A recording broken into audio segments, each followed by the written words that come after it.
أعوذ بالله من الشيطان الرجيم. بسم الله الرحمن الرحيم. إلا من تاب وآمن وعمل صالحا فأولئك يدخلون الجنة ولا يظلمون شيئا.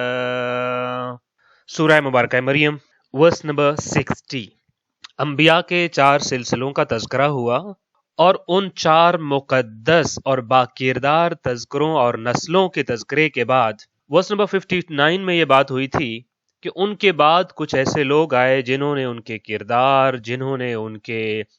آثار اور جنہوں نے ان کی میراث کو ضائع کر دیا اور اپنی خواہشات نفسانی کے پیچھے چل پڑے. تو حکم یہ ہوا تھا کہ ہم ان کو غی یعنی جہنم کی خطرناک گھاٹی اور ایک وادی میں انجام کے طور پر وہاں پر پھینک دیں گے. ورس نمبر 60 میں اسی مضمون کو جاری رکھتے ہوئے ارشاد فرمایا جا رہا ہے کہ جو لوگ انبیاء کی چاہے نسل سے ہی کیوں نہ تھے، ان کے قبیلے سے ہی کیوں نہ تھے، جنہوں نے انحراف کر لیا تھا، ان کا ٹھکانہ جہنم ہے، مگر ان منحرفین میں سے بھی، انحراف کرنے والوں میں سے بھی چند لوگ ایسے ہیں جو اس رستے سے پلٹ سکتے ہیں چند شرائط کے ساتھ. اسی بارے میں ارشاد ہوتا ہے اللہ مگر من تابا، من جس نے تابا توبہ کی، وآمن اور ایمان لایا اور ایمان لے آیا، وعملا اور عمل کیے، صالحاً نیک اچھے صالح اعمال کیے، فاولئک پس یہی لوگ یدخلون داخل ہوں گے، الجنت جنت میں، پس یہی لوگ جنت میں داخل ہوں گے، ولا اور نہیں، یظلمون ظلم کیا جائے گا، اور ظلم نہیں کیا جائے گا ان پر، شیئن ذرا برابر بھی، اور ان پر ذرا برابر بھی ظلم نہیں کیا جائے گا. اس پوری آیت کا ترجمہ اس طرح سے ہو جائے گا کہ ہاں البتہ جو توبہ کر لیں، ایمان لائیں اور نیک عمل بجا لائیں تو یہ لوگ بہشت میں داخل ہوں گے اور ان پر کچھ بھی ظلم نہیں کیا جائے گا. اس آیا میں جیسا کہ ابھی آپ کے سامنے عرض کیا، بنیادی طور پر جو چیز بیان کی جا رہی ہے وہ یہی ہے کہ منحرفین پر اور انحراف کرنے والے پر، راہ انبیاء کو چھوڑ دینے والوں پر، میراث انبیاء سے انحراف کرنے والوں پر بھی رحمت خدا کا دروازہ بند نہیں ہوتا ہے، بشرطے کہ ایک شرط یہ ہے، اللہ کے بعد اس شرط کو بیان کیا جا رہا ہے کہ کس شرط کے ساتھ ان کے اوپر رحمت خدا کا دروازہ کھلتا ہے اور وہ اللہ کے مقربین میں آ سکتے ہیں، اس کے پسندیدہ لوگوں میں آ سکتے ہیں. شرط یہ ہے کہ یہ لوگ انحراف کے بعد تابہ، پہلی شرط یعنی راہ انحراف چھوڑ کر اللہ کی طرف واپس آئے. تابہ کا مطلب یہی ہوتا ہے جس رستے پہ آپ چل رہے ہیں اس رستے کو چھوڑ دینا اس بنا پر کہ وہ رستہ ٹھیک نہیں ہے، اور صرف چھوڑ نہ دینا بلکہ اس راہ پر چل پڑنا جو راہ آپ کو منزل کی طرف لے جاتی ہے، اس کو تابہ کہتے ہیں. پہلی شرط یہ ہے تابہ یعنی راہ انحراف چھوڑیں پلس کیا کریں، اللہ کی طرف واپس آ جائیں. تو اس کا معنی ہو گیا تابہ یعنی توبہ کر لیں. دوسری شرط یہ ہے کہ وہ آمنہ. اچھا، آمنہ کی تفسیر یہ بیان کی گئی ہے کہ ایمان تو ظاہر ہے کفر کے مقابلے میں آتا ہے، تو اگر ان کا انحراف اتنا شدید ہو گیا تھا کہ وہ دائرہ ایمان سے نکل گئے تھے اور دائرہ کفر میں شامل ہو گئے تھے، ایون ان لوگوں کے لیے بھی پلٹنے کا راستہ موجود ہے. فرمایا کہ اگر دائرہ ایمان سے نکل گئے تھے تو آئیے دائرہ ایمان میں داخل ہو جائیے، وآمنہ یعنی کافر ہو گئے ہو تو ایمان لے آؤ. یا اس کی یہ بھی تفسیر بیان کی گئی ہے کہ اگر ان کا ایمان ختم تو نہیں ہوا تھا لیکن ان کا ایمان زخمی ہو گیا تھا، مخدوش ہو گیا تھا، وہ جو ہے وہ ان کا ایمان متزلزل ہو گیا تھا، تو یہاں یہ فرمایا جا رہا ہے کہ پھر وہ آمنہ یعنی اپنے ایمان کی تجدید کریں، دائرہ ایمان میں مکمل طور پر واپس آ جائیں. پہلی شرط راہ انحراف چھوڑ کر راہ پروردگار کو اپنا لیں. دوسرا یہ ہے کہ راہ کفر اور جو ایمان کے مخالف سمت رستہ جاتا ہے اس رستے کو چھوڑ کر دائرہ ایمان میں داخل ہو جائے. اور تیسری شرط بیان کی جا رہی ہے وَعَمِلَ صَالِحًا. اگر ایمان سے خارج نہیں ہوئے تھے، صرف اعمال بد کی راہ لی تھی، معصیت کا رستہ چن لیا تھا، تو اب معصیت سے عمل صالح کی طرف پلٹ آئیں، غلط اعمال سے نیک اور اچھے اعمال کی طرف پلٹ آئیں. تو اب نہ صرف ان کو نجات ملے گی بلکہ یدخلون الجنت، جنت بھی ان کی یقینی ہے. جب بھی اس طرح کی آیات مطالعے سے گزرتی ہیں تو ایک کردار سامنے آتا ہے کہ جس کردار نے ان آیات کا ایک بہترین مصداق پیش کیا ہے، اور وہ جناب حر ہیں. آپ خود اندازہ کیجئے کہ روز عاشور ہے، اور وہ روز عاشور میں جو ایمان والوں کا لشکر کھڑا ہے، اس لشکر کو اس جگہ تک پہنچانے میں اور بے یار و مددگار کر دینے میں اور بے بس کر دینے میں ایک بہت بڑا کردار حر ابن یزید رعائی کا تھا. مگر یہی وہ کردار جو اس لشکر کو اس حالت میں لے آیا ہے، اب سوچتا ہے کہ کیا میرے لیے تابہ کی راہیں کھلی ہیں، آمنہ کے دائرے میں جا سکتا ہوں، اور کیا اب بھی عمل صالحا کے زمرے میں کوئی ایک ایسا عمل انجام دے سکتا ہوں کہ یدخلون الجنہ میں بھی شامل ہو جاؤں. اب یہ دیکھیں پوری اس آیا کی تفسیر، اور وہ جو روایات میں ملتا ہے کہ پوری رات اپنے لشکر یزید کے سامنے ٹہلتے ہوئے گزاری اور کسی فکر میں گزاری، اور کسی کے پوچھنے پہ جب بتایا کہ مجھے فکر یہ نہیں کہ صبح جنگ لڑنی ہے، فکر یہ ہے کہ انی اخیر نفسی بین الجنت والنار، کہ میں جنت اور جہنم کے دو راہے پہ کھڑا ہوں اور مجھے ان میں سے ایک کا انتخاب کرنا ہے. تو اس موقع پر بھی تابا و آمنا و عمل صالحا کی راہیں انسان کے اوپر بند نہیں ہوتی ہیں، اور انحراف سے راہ خدا کی طرف واپسی ممکن ہوتی ہے. اور پھر یہی کیا جناب حر نے کہ جب امام حسین علیہ السلام کے پاس پہنچے تو پہلا سوال من تابا کا کیا، حل لی من توبہ. پہلا سوال یہی کیا، کیا اب بھی میرے پاس توبہ کی گنجائش اور دروازہ کھلا ہے. اور پھر وآمنا اور عمل صالحا یہ کیا کہ آپ نے پہنچتے ہی اور بارگاہ امام حسین میں ان کو قبول کیے جانے کے فوراً بعد اذن شہادت مانگا کہ مجھے اجازت دیجیے، جس لشکر کا میں تھوڑی دیر پہلے کمانڈر تھا اسی لشکر کو ایک خطبہ دے کے سمجھانا چاہتا ہوں،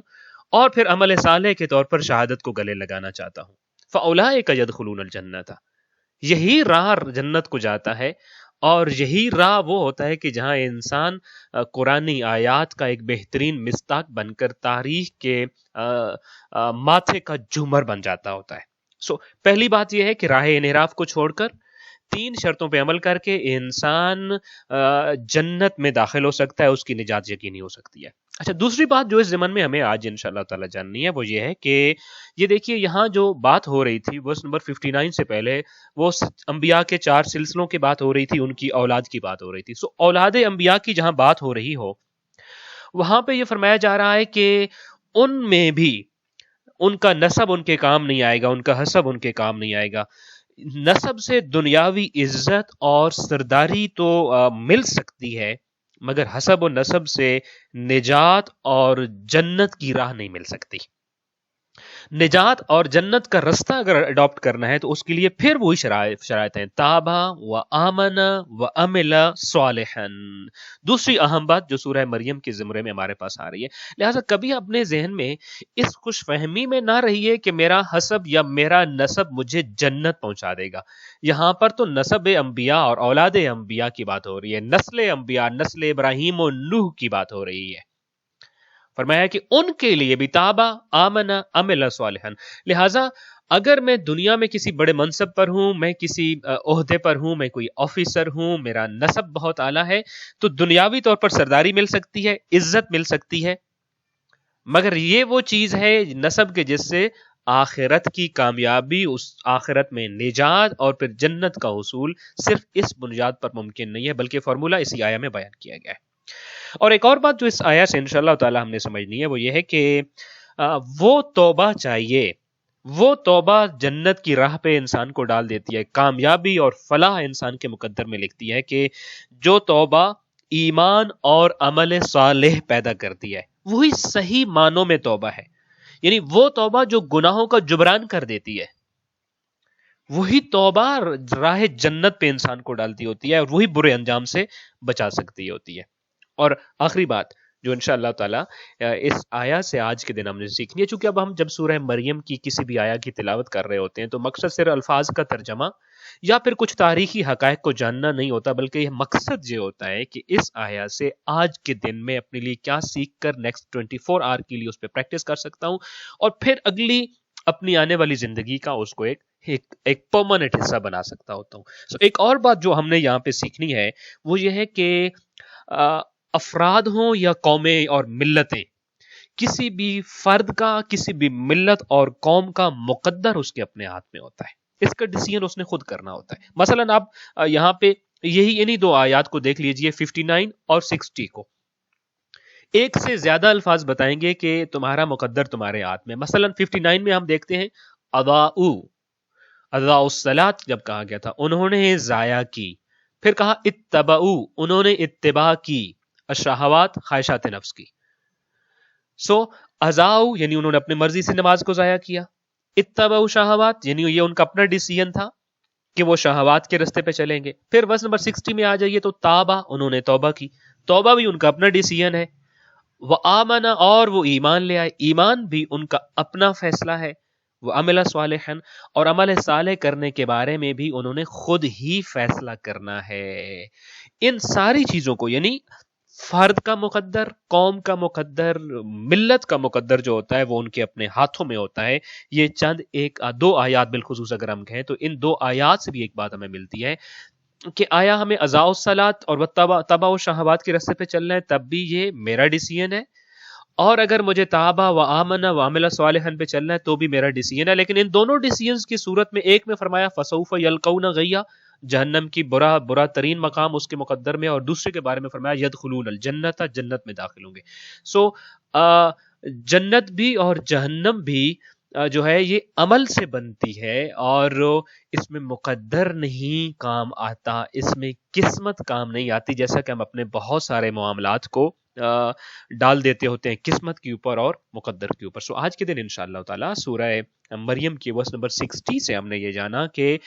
حسب و نسب انسان کی اخروی کامیابی کے لیے کافی نہیں ہے. وہ دنیا میں چند ایک چیزیں دے سکتا ہے، آخرت میں کچھ نہیں دے سکتا، اور وہی توبہ کارگر ہوتی ہے جو انسان کے اندر ایمان کو جنریٹ کرے، اور اس ایمان کی مضبوطی کی بنیاد پر انسان عمل صالح کی راہ پر چل پڑتا ہو. اور انحراف زندگی میں آ سکتا ہے، خدا نخواستہ اگر کوئی انحراف کر بھی جائے تو اللہ نے اس آیا میں بیان کر دیا ہے کہ توبہ کیجئے، توبہ کیجئے، ایمان میں واپس آ جائیے اور عمل صالحا کیجئے تو یدخلون الجنہ کا ضامن جو ہے وہ اللہ کی ذات خود ہے، اور اس کی گواہی اس نے سورہ مریم ورس نمبر 60 کے اندر دی ہے. دعائیں خالق کائنات ہمیں زندگی میں آنے والے تمام انحرافات سے بچنے کی توفیق عطا فرمائے، شر شیطان و شر انسان سے محفوظ فرمائے، اور دل میں شیطان کے پیدا کیے گئے تمام وسوسوں سے اجتناب کرنے اور اپنی خواہشات نفس پر کنٹرول کرنے اور راہ توبہ پر چلنے، ایمان کو سلامت رکھنے اور عمل صالح کو اپنا کامیابی کا راز بنانے کی توفیق عطا فرمائے. السلام علیکم ورحمۃ اللہ وبرکاتہ.